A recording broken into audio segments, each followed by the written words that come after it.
husband has a family that is very obese on one side of his family, and they have all died of diabetes and congestive heart failure complications.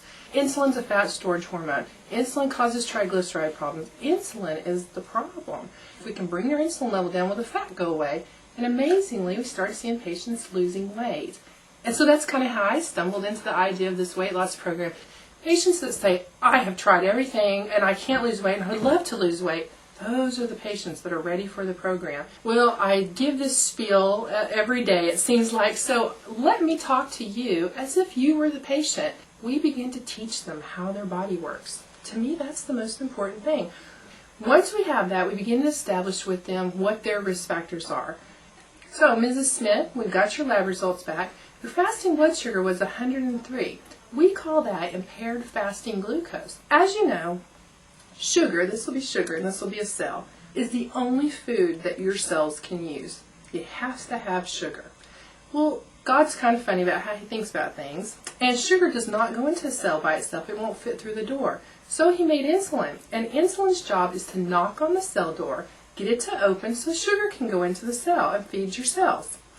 Now, in some people, either genetically or over time, their insulin quits working as good as it's supposed to. And when it knocks, it can't be heard, and the sugar can't get in.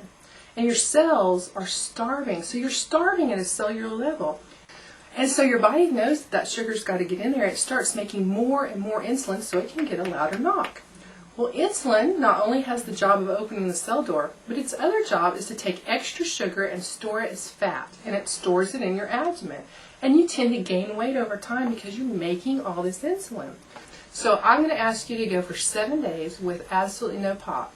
So if a patient will do that for 7 days, and I have patients that are extremely successful. Once in a while I have one that come in and say, I just couldn't get it to do it. I had to have one pop. But 95% of the time they've lost at least 2 pounds that week. Let's talk about what you can eat.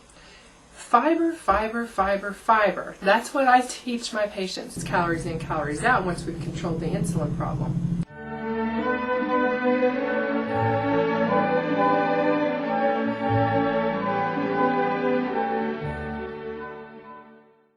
So they come back the next week and I introduce fats to them. I take them to the American Heart Association's website, and so I then have a page that's an example of a food label, and we start going over that. They can recognize it. They love this because they're in control. It's not me saying, here's what you can eat this week and writing down a diet and hey, go home and cook this. They can live in the real world.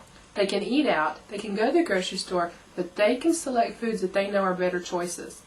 I turn them loose for 2 weeks and then they come back and they have either stumbled or they have succeeded. But regardless, now is the time we really begin individualizing the program.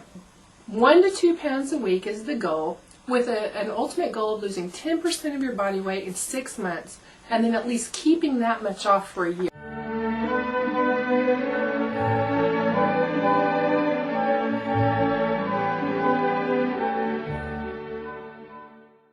Inside this pocket guide, they have the current guideline, and they continuously revise it to make sure that if a new guideline has come out, the most current is in your new revised version. This one is Reducing Cardiovascular Risk in the Insulin-Resistant Patient. This one is a guide to developing a successful cardiovascular risk reduction program. Because remember, the patients aren't just here to lose weight. They have a lot of things going on with the metabolic syndrome, and those treatments are billable because obesity is a disease.